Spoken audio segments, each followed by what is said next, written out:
한번 따라서 합시다. 성령님과 동행하라. 한번 오늘 우리가 성령님과 어떻게 동행했는지 한번 생각해 볼 필요성이 있지 않겠습니까? 저는 이제 말씀 준비해 놓고 기도하고 잠들고, 새벽에도 성령님 인도해 주십시오 하고 기도하고, 그리고 이제 교회 와서 내려오기 전에 성령님 가시죠. 그리고 떠납니다. 일부 예배 시간에는요, 엘리베이터 타고 잊어버렸어요. 그리고 강대상에 올라와서 성령님 죄송합니다, 성령 오늘도 종에게 기름 부어 주십시오 하고 기도하면요, 성령이 쫙 임재하는 이제 그런 힘을 이렇게 느끼거든요. 그리고 오늘도 말씀에 기름 부어 주십시오. 그리고 우리 성도들에게 기름 부어 주십시오. 그렇게 준비하고 그리고 나서 서면요, 굉장히 마음이 편해지는 것은 예수님께서 말씀하시길 내가 떠나가는 것이 너에게 유익이 된다. 왜냐하면 내가 떠나가면 또 다른 보혜사를 너에게 보내주실 터인데 그 성령님이 영원토록 너희와 함께 있을 것이다 라고 말씀을 하셨거든요. 그렇기 때문에 성령님은 세상 끝날까지 우리와 함께 하신다고 하셨는데, 우리가 성령님과 동행할 때 그것을 느낄 수 있고 또 그렇게 성령님과 동행하는 삶을 살아갈 수가 있는 줄로 믿습니다. 여러분들 오늘 교회 오실 때 성령님 가시지요, 저하고 동행해 주셔서 감사합니다, 이렇게 성령님과 동행하면서 오셨는지요? 아니면 한 주일 동안 돌아보면 성령님은 생각도 안 하고 그냥 나 생각대로 살다가 교회에 아이고 내가 나 혼자 살았구나, 하나님 용서해 주세요, 오늘 이 시간에도 동행해 주세요, 이렇게도 기도하셨지요? 그것도 안 하셨다면 안 되지만 말이죠. 그러니까 우리가 성령님과 동행한다고 하는 것이 내가 입으로 시인하고 마음으로 동행하는 것을 느끼며 살아간다는 게 참 중요한 것인데요, 이것을 완전히 잊어버리고 살면요, 하나님이 내게 원하는 뜻이 무엇인지도 모르고 내 생각대로 내 경험대로 살다가 실패하고 안 되면 그때 하나님하고 찾아서는 이미 늦은 때가 되는 것이거든요. 그래서 오늘도 이 말씀을 통해서 성령님과 동행하는 것이 어떤 것인지 함께 생각해 보려고 합니다. 예수님께서 지난 주간에 이제 부활하시고요, 지금은 40일 동안 부활의 모습으로 이 땅에 계셔요. 그래서 40일 동안에 제일 먼저 막달라 마리아에게 만나주시고 베드로를 만나주시고 그 다음에 11 사도들에게 함께 동시에 만나주시고 500여 형제에게 만나주시고 야고보를 만나주시고 그리고 맨 마지막에 바울 사도를 만나주셨다, 이렇게 고백을 합니다. 그런데 부활을 경험한 사도들이나 제자들이 부활을 경험하자마자 바로 달라진 것이 아니었어요. 왜냐하면 부활의 주님을 만나고도 제자들은 나 물고기 잡으러 간다, 나도 간다 그래서 다 6명이 따라서 물고기 잡으러 갔잖아요. 부활의 주님을 만났으면 뭔가 달라져야 되는데 변화가 안 됐다고요. 그런데 언제 바꿔졌느냐? 지금 사도행전 2장에 오순절 마가다락방에 성령이 강림하시고 모두가 성령의 충만을 받은 다음부터 달라졌어요. 아멘이십니까? 오늘 우리들이 예수 믿는다고 믿는 순간서부터 변화하고 달라진 것 아니고요, 분명한 것은 성령이 우리 속에 충만하게 임재해 주셨을 때 이런 변화가 일어나는 줄로 믿습니다. 밤중에 니고데모가 예수님 찾아와서 어떻게 하여 영생을 얻겠느냐라고 하는 질문을 합니다. 그때 예수님께서 물과 성령으로 거듭나지 않으면 하나님 나라를 볼 수 없다. 그랬더니 니고데모는 그 말을 이해 못합니다. 어떻게 내가 나이가 들어가지고 엄마의 태중에 다시 들어갔다가 나올 수 있냐? 거듭난다는 말이 바로 그것이니까. 그렇게 물었을 때 예수님께서 설명을 이렇게 하십니다. 요한복음 3장 8절의 말씀을 같이 한번 읽어봅니다. 시작. 바람이 임의로 불매 내가 그 소리는 들어도 어디서 와서 어디로 가는지 알지 못하나니 성령으로 난 사람도 다 그러하니라. 아멘. 이제 물과 성령으로 거듭나야 되는데 이 성령은 바람과 같아서 그래서 소리는 있고, 그리고 나뭇가지가 흔들리는 곳은 바람이 있는 것을 알지만 어디서 와서 어디로 부는지 알지 못하는 것처럼, 성령으로 난 사람은 자기도 모르는 사이에 누구든지 예수를 성령이 아니고는 주시라 할 자가 없느니라. 그래서 성령이 보이지 않는 가운데 예수님 메시아인 것이 믿어지게 만들고, 예수님 부활하신 사실이 깨달아지게 만들므로 성령이 우리에게 임하면 그때에 이런 변화가 일어난다고 하는 것을 말씀하고 있는 줄로 믿습니다. 니고데모는 처음에 예수님을 만났어도 중생에 대한 것을 알지 못했습니다. 그 후에 요한복음 7장에 보면 예수님을 많은 사람들 앞에서 변호하는 모습으로 바꿔져 있습니다.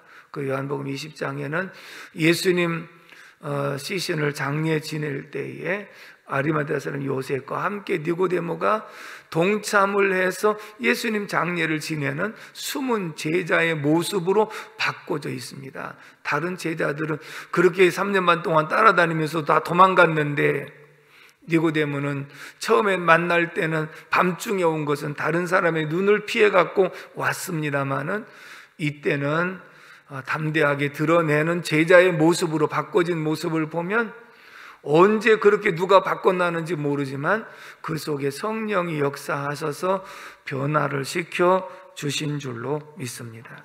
그렇다면 성령님 임하시고 동행하시는 그 증거가 무엇이냐? 첫 번째, 따라서 합시다. 변화인 줄로 믿습니다. 부활의 주님을 만난 것도 변화가 일어나는 계기가 되기도 했지만, 이 변화는 어디에서 출발하냐? 사도행전 2장에 보면 성령이 강림하셨어요. 그게 모두가 성령의 충만을 받았거든요. 그리고 나서 이때가 어떤 오순절 날입니다. 다시 말하면 7.7절 다음 날이 오순절인데, 이 절기를 지키기 위해서 각 여러 지방에서 수많은 인파들이 몰려 있을 때입니다. 그때 베드로가 담대하게 서서 하나님의 복음을 전합니다. 그런데 이 복음을 듣고 3,000명이 회개하고 돌아옵니다. 그리고 오늘 본문에 보면 5,000명이 돌아옵니다. 순식간에 예루살렘 교회에 8,000명이라고 하는 숫자, 그것도 남자만 5,000명, 그렇게 말씀을 하고 있기 때문에 더 수많은 사람들이 예수를 믿는 그런 계기가 되었던 것을 보게 됩니다. 그러면서 무엇보다도 이들의 핍박이 굉장히 심했는데, 이때 핍박을 받을 때 오늘 본문 13절, 14절을 다 같이 읽어봅니다. 13절 시작. 그들이 베드로와 요한이 담대하게 말함을 보고 그들을 본래 학문 없는 범인으로 알았다가 이상히 여기며, 또 전에 예수와 함께 있던 줄도 알고, 또 병 나은 사람이 그들과 함께 서 있는 것을 보고 비난할 말이 없는지라. 아멘. 사람들이 이상하게 여긴 것은, 본래 베드로는 어부 출신이고 학문이 별로 없는 범인, 평범한 사람인 줄 알았는데, 오늘 저 사람이 저렇게 담대하게 말씀을 전하고 조리 있게 말씀을 전하는 거 보니까 이상하다. 근데 할 말이 없는 것은 무엇이냐면, 사도행전 3장에서 베드로 요한이 예수의 이름으로 안진뱅이를 일으킨 사건이 있는데, 그 안진뱅이가 이들 옆에 서 있습니다. 열매가 보입니다. 그러니까 이들이 신뢰할 말이 없는지라 그렇게 말씀하고 있지요. 그렇다면 이들의 변화는 어떤 모습인가? 정말 예수님 잡히시자마자 제자들이 다 도망을 갔잖아요. 왜 도망갔습니까? 죽음이 두려웠고, 그리고 감옥에 갇히는 것이 두려웠고, 매 맞는 것이 두려웠고, 그러니까 모두가 다 도망을 갔습니다. 베드로는 계집종 앞에서까지도 3번이나 모른다고 부인을 합니다. 이렇게 비겁했던 사람들이 지금 대제사장들과 장로들과 서기관들 앞에서 담대하게 서서 복음을 전하고 있는 모습은, 예수님 부활을 믿기 전에는 이들이 두려워서 도망갔습니다. 그런데 지금은 성령의 충만을 받고 난 이후에는 이들이 두려운 것이 아니었습니다. 이 자체가 변화인 줄로 믿습니다. 그리고 본래 학문이 없는 무식한 사람인 줄 알았는데 오늘 말씀을 증거하는 내용을 보니까 감동이 있고 그리고 조리가 있고 구약을 알고 있고 이런 말씀을 전하는 것을 볼 때 모두가 베드로가 변화된 그러한 모습을 알게 되어진 줄로 믿습니다. 무엇이 베드로 속에 역사하시는 성령님이 그렇게 하신 줄로 믿습니다. 제가 가끔 그런 말씀을 드린 적이 있었지요. 자, 이게 이제 우리가 사람이 그릇과 같은 존재거든요. 근데 머리를 열고 그리고 나서 여기다가 잘못된 사상, 부정적인 사상 이걸 넣어주면 부정적인 사람이 되는 거예요. 사람이 무엇을 담느냐에 따라서 그런 거거든요. 우리가 질그릇 같은 존재에 성령이 임하시면 성령의 사람, 말씀이 임하면 믿음의 사람이 되어지는 줄로 믿습니다. 그렇기 때문에 베드로가 바꿔진 것은 다른 거다.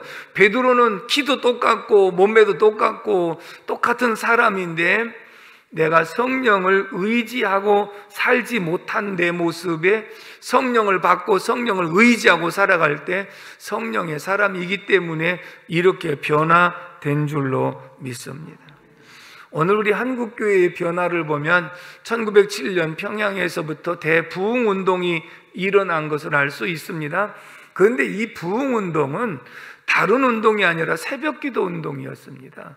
새벽기도 운동이 회개 운동으로 이어졌고 그것이 놀라운 부흥의 계기가 되어졌는데 전 세계적으로 새벽기도 하는 나라는 별로 없었습니다. 근데 지금은 한국의 선교사가 들어가는 나라마다 새벽기도가 있습니다. 그게 한국적인 그런 산물이기도 하고 물론 예수님께서 새벽 위명 이른 아침에 일어나서 기도하셨던 모본을 보여주신 것은 분명합니다마는 한국교회의 변화와 부흥의 역사는 새벽기도 운동서부터 시작이 된 줄로 믿습니다. 그런데 그때가 1907년이니까 1910년에 한일합방이 강제적으로 되어져서 그때부터 일제치하에서 속박과 박해를 받으면서 살았지 않습니까?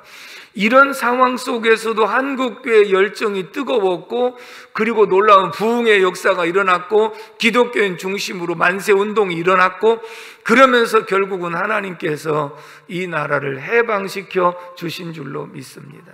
무엇을 의미하면 나라의 위기 속에서도 기도하는 기도운동이 다시 한번 부흥의 역사가 일어났고 그런 위기를 극복할 수 있었던 것이 바로 성령의 역사인 줄로 믿습니다.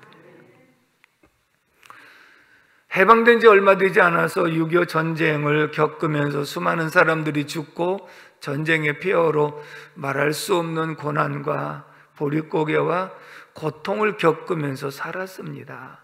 다 힘들고 어려웠던 그런 시절에도 정말 한국교회가 뜨거운 열정으로 기도한 것이 그 모든 것들을 빨리 극복하고 이겨낼 수 있었는 줄로 믿습니다. 자, 그 가운데 빼놓을 수 없는 거 새마을운동이라고 그러지요. 근데 새마을운동 노래에 보면 새벽종이 울렸네, 새아침이 밝았네, 새마을운동도 새벽 기도부터 시작했다고 하는 것을 우리는 알 수 있지 않습니까? 그만큼 한국 교회가 새로워지고 대한민국이 발전할 수 있었던 계기는 바로 기도운동이었고 성령의 역사하시고 인도하심인 줄로 믿습니다. 근데 돌아보면요 60년대 70년대가 정말 기도 부흥 시대였거든요.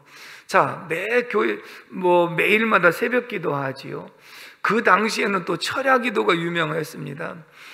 다른 교회 다니면서도 여의도 순복음교회 철야 기도에 모두 가서 은혜 받고 와서 본교회 섬기고 했던 사람들도 굉장히 많았고요.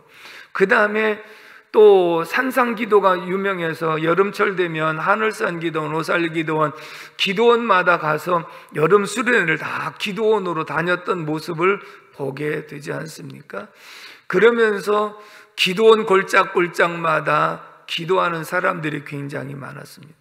여러분 이 말씀을 잘 들어보시면 이렇게 새벽기도, 철야기도, 산상기도, 그리고 기도원 기도 모이는 곳마다 이런 기도 운동이 일어났을 때 한국교회가 놀라운 부흥의 역사가 일어났고 나라에 큰 발전이 있었고 경제의 부흥도 동시에 일어난 줄로 믿습니다. 다시 말하면 전쟁의 폐허로 위기 속에 있을 때 기도운동이 이 모든 것을 극복하고 이겨내는 큰 힘이 되어진 줄로 믿습니다. 이 당시에 하늘선 기도원 한 번씩 안 올라가 본 분들이 없을 거예요. 저도 부교육자 때 학생들을 데리고 여름에 수련회를 하늘산 기도원으로 가서 그 산상에서 텐트 치고 그리고 거기서 계속 집회를 참석하면서 뜨거운 은혜를 받고 집회가 끝나면 그냥 다 335 모여갖고 계속 기도하고 그곳에 올라가는 사람 방언 못 받으면 사람도 아니라고 그래가지고 끝나고 나서 방언 못 받은 사람 앉혀놓고 또 기도하고 뭐 이렇게 했던 그런 기억이 있습니다. 하늘산 기도원 이천성 목사님이 본래 전쟁에 상위용사, 오른쪽 다리 한쪽을 잃으셔서 상위용사였는데 그렇게 하고 나서 젊었을 때 다리 한쪽을 잃어버렸으니까 죽으려고도 여러 번 시도를 했었는데 죽지 못하고 그리고 이제 상위용사로서 하나의 보스가 돼가지고 그렇게 생활하는데 한 번은 한강에서 이성복 목사님이 집회를 인도해요. 한강 백사장에서 그렇게 인도하는데 사람들이 인산인해를 이루는 거예요. 여러분, 그런 기도가 뜨거울 때는요, 여의도 엑스폴로 74에서부터 100만, 200만, 300만 막 계속해서 모였는데 그 뜨거운 여름 아스팔트 바닥에서 수많은 사람들이 전국에서 몰릴 수 있다는 것은 인간의 힘이 아니라 성령의 역사인 줄로 믿습니다. 그만큼 전국적으로 기도하는 속에서 나타난 영적 힘이라고 하는 것을 알 수가 있지 않습니까? 그러니까 이렇게 열정을 가지고 있으니까 모이기도 잘하고 기도에도 힘쓰고 했었던 그런 모습을 볼 수가 있습니다. 한강 백사장에서 집회를 하는데 민원이 많이 들어갑니다. 왜냐하면 저녁마다 시끄러워서 잠을 못 잔다고 그러고 그 다음에 또 화장실이 마땅치 않으니까 냄새가 난다고 그러고 그래서 이제 상위용사 팀한테 아마 맡겼는가 봅니다. 강제로 해산을 시켜라.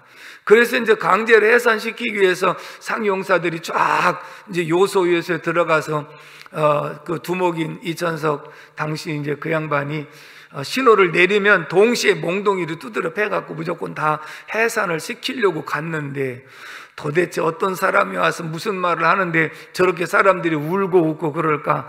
그 사람들 사이에 들어가갖고 그리고 쳐다보면서 말씀을 듣다 보니까 자기도 모르는 새에 그 말씀에 빨려 들어갔어요. 부하들은 지금 신호를 기다리는데 결국은 설교가 다 끝나도 신호를 내림. 아차 끝나고 보니까 지금 다 모든 것을 잊어버린 거예요. 그래서 그날 그냥 돌아와서 아내한테 그런 얘기를 했더니 사실은 내가 당신 몰래 예수를 믿었고 당신을 위해서 기도했는데 하나님이 오늘 그런 은혜를 주셨는가 보다 하고 그냥 그때서인지 예수 믿는 것을 알게 되었거든요. 그래서 아내의 간청으로 삼각산 기도원에 한 번만 올라가 달라고 그래서 같이 가서 집회 참석하고 기도하면서 기도하는 순간에 그냥 이 기도원 천장이 활짝 열리는 것 같더니 하늘서부터 뜨거운 그런 불덩어리가 떨어지는데 그 속에 임해가지고요 너무 뜨거워서 떼굴떼굴 그냥 굴렀는데 그게 3일 동안을 그래요. 3일 동안 뜨거워서 견딜 수 없는 결국은 성령의 불체험을 하고 변화가 돼요. 잘못된 삶을 살아가다가 목사가 되고 그래서 신의 은사가 굉장히 강하게 나타났고 말씀 증거할 때 회개 역사가 강하게 일어난 것은 그만큼 성령이 함께 하시는 사람이었기 때문인 줄로 믿습니다. 이런 역사가 그 밑에 말씀을 듣고 회개하고 부흥사가 된 목사도 많이 있습니다. 그리고 회개하고 정말 새 사람 된 사람들도 무수히 많습니다. 병 고친 사람도 무수히 많습니다. 왜요? 성령의 역사가 강하게 임하고 있었기 때문인 줄로 믿습니다. 이렇게 말씀드린 이유는 60, 70년대 우리 한국교회의 모습과 오늘의 우리 한국교회의 모습은 어떠할까요? 자, 지금은 코로나 전국으로요, 벌써 1년 넘게 방역 수칙을 지켜야 된다. 그리고 예배가 자유롭지 못하고, 그리고 성도들 모여서 교제하지 못하고, 5명 이상 모이지 못하는 이러한 일들이 하나의 일상이 되어버렸습니다. 그러다 보니까 제가 말씀을 준비하면서 느끼는 것은, 나도 모르는 사이에 거대한 방역이라고 하는, 코로나라고 하는 이것에 굉장히 눌려있다. 영적으로 눌려있다. 큰 소리로 기도해서는 안 된다. 또 큰 소리로 찬송해서는 안 된다. 방역 수칙 가운데 그랬지 않습니까? 그러다 보니 마음껏 기도도 못해, 마음껏 찬양도 못해, 마음껏 예배도 못 드려. 이것이 거대한 벽에 눌려가지고 한국교회가 지금 굉장히 영적 침체를 겪고 있다는 거예요. 그렇다면 이 모든 질병의 문제가 해결하실 수 있는 분은 하나님이신 줄로 믿습니다. 하나님이 하셔야 되지 않겠습니까? 그렇다고 한다면 정말 이 초대교회와 같이 매일 새벽마다 부르짖어 기도하고, 철야마다 부르짖어 기도하고, 산상에 올라가서 부르짖어 기도해야 되는데, 기도하는 사람은 거의 지금 잠들어 버린 그런 상황에 있으니 도대체 이 문제를 어떻게 극복하고 이겨낼 수 있을런지. 마르틴 루터가 길을 가는 중에 하나님께서 영안을 열어주셨는데, 어느 교회에 지붕 위에 마귀들이 다닥다닥 붙어갖고 꾸벅꾸벅 졸고 있더라는 거예요. 이제 그게 표현이죠. 이상하다, 무슨 마귀들이 이렇게 졸고 있을까 하고 교회 문을 열고 들어갔더니, 기도하는 시간인데 기도하는 사람이 아무도 없더라는 거예요. 그냥 나왔어요. 그리고 한참 동안 또 길을 가다가 어느 교회에 또 다다르게 됐는데, 영적으로 보여주는데 마귀들이 막 지붕에서 아래로 내려갔다 올라갔다 막 난리가, 불난 것 같이 난리가 났더라는. 그래서 교회를 들어가 봤더니 열심히들 기도하고 있더라는 거예요. 깨달은 것은 무엇이냐면, 기도해야 될 때 기도하지 않는 것은 영적으로 잠들고 있기 때문에 마귀들이 할 일이 없는 거예요. 내버려두면 그냥 잠에 취해 있는 거예요. 근데 기도하는 사람들은, 마귀는 은혜 받을 것도 알고 은혜 받은 것도 알기 때문에 은혜 받지 못하도록, 기도하지 못하도록 방해하는 요소가 마귀가 굉장히 강한 거예요. 지금 우리 한국교회의 모습은 어떠할까요? 오히려 마귀들이 꾸벅꾸벅 졸고 있지는 않을런지요.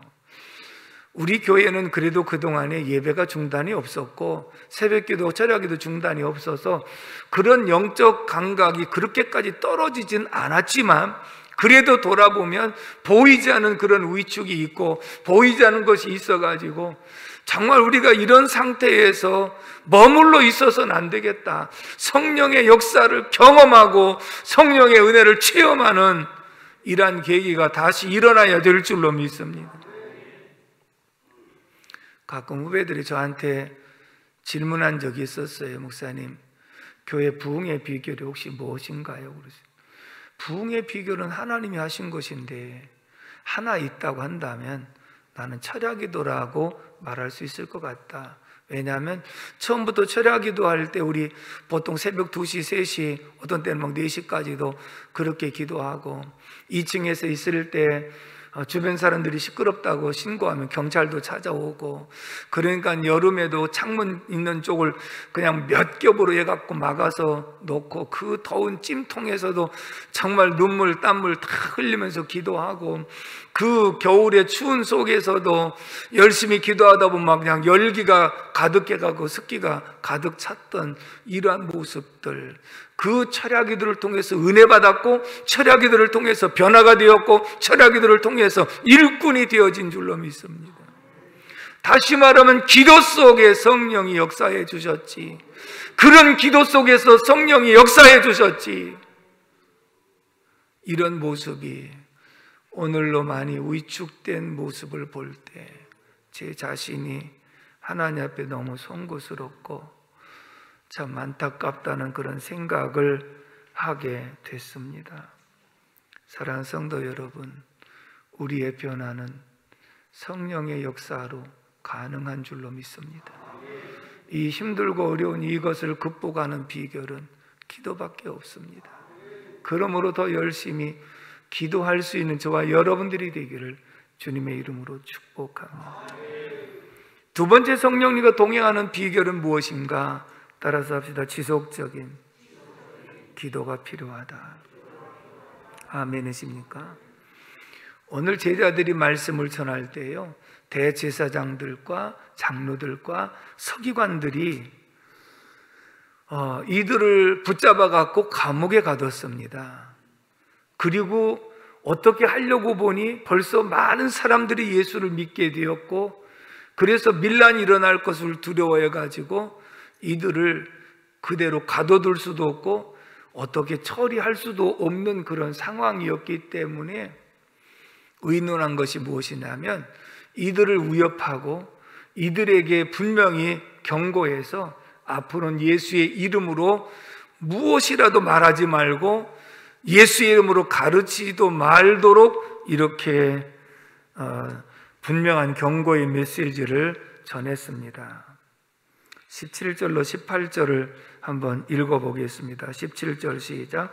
이것이 민간에 더 퍼지지 못하게 그들을 위협하여 이후에는 이 이름으로 아무에게도 말하지 말게 하자 하고, 그들을 불러 경고하여 도무지 예수의 이름으로 말하지도 말고 가르치지도 말라 하니, 이렇게 경고를 했습니다. 그랬더니 베드로의 대답을 들어보십시오. 19절 20절 말씀 읽어봅니다. 시작.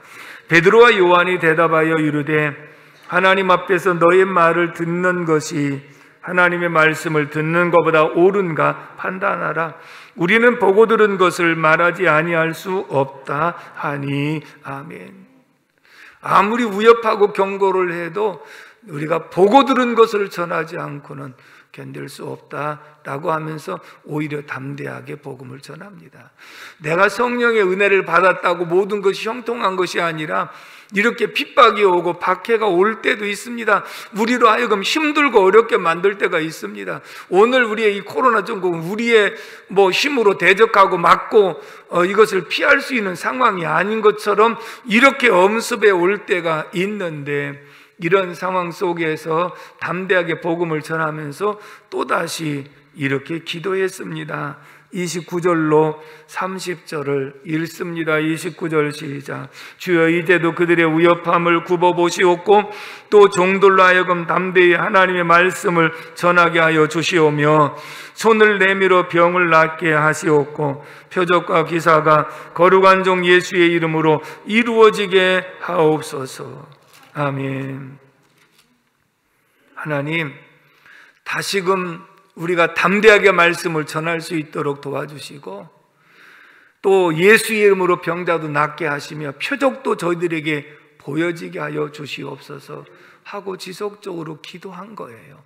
한 번 한 것이 아니라 계속적으로 기도하며 능력받고 성령의 임재하심을 경험하고 나면 또다시 나가서 복음을 전하고 반복할 때 31절을 다 같이 읽습니다. 시작. 빌기를 다함에 모인 것이 진동하더니 무리가 다 성령이 충만하여 담대히 하나님의 말씀을 전하니라. 아멘.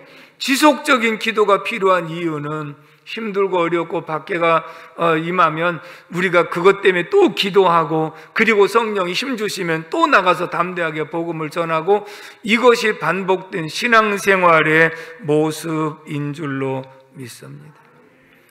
초대교회의 거대한 위기를 기도로 극복한 중요한 말씀인 것을 알 수 있습니다. 초대 교부 중에서 크리소스톰이라고 하는 분이 계셨는데 이분은 정말 설교도 잘할 뿐만 아니라 능력도 많았고 많은 사람들에게 신임을 받고 존경받았던 인물 중에 하나였습니다. 황제와 황후에 대해서도 직설적으로 설교를 했던 사람이었고 큰 지적을 했던 사람이었기 때문에 한 번은 황후의 동상 제막식을 하는데 비판하는 설교를 했다가 감옥에 갇혔습니다. 그래서 왕이 아무래도 저놈은 혼자 독방에 넣어놔야 되겠다. 독방에 들어갔더니 하나님 감사합니다. 하나님과 1대1로 교제할 수 있는 귀한 장소를 주신 것 감사합니다. 이렇게 기도한다는 소식을 들었어요.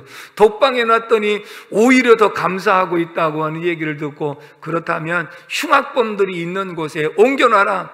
그러니까 흉악범들인데 옮겨놨더니 하나님 감사합니다. 제가 안 오면 복음을 들을 수 없는 사람들에게 복음 전하라고 이 방에 옮겨주신 거 감사합니다.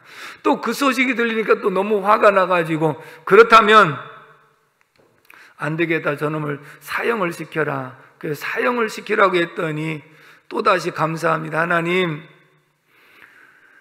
기독교인의 최고의 영광이 순교인데 부족한 종에게 이런 영광을 주신 거 감사합니다. 그렇게 기도하는 모습을 보고 죽여도 안 되겠다는 생각이 들어갔고, 그러면 유배를 시켜라. 그래서 유배를 시키려고 하니까 이렇게 기도했답니다. 주님 감사합니다. 아직도 부족한 종이 할 일이 남아있는 것 같아 하나님께서 또다시 유배를 시키고 생명을 연장시켜 주신 것을 감사합니다. 죽기까지 충성하게 하옵소서. 이렇게 기도했다고 그럽니다. 그러니 지속적인 기도가 아니었다면 감옥에 갇혔을 때, 매를 맞을 때, 유배를 당할 때, 순교 직전에 있을 때, 이런 모습 속에서 어떻게 이것을 극복할 수 있었겠습니까? 그러나 기도 속에 이 모든 것을 극복할 수 있었는 줄로 믿습니다. 유배를 보내는 황제와 황후 앞에 마지막 한 설교가 있습니다. 황제든 황후이든 누구든지 저에게 어떤 핍박을 한다 해도 저는 상관이 없습니다.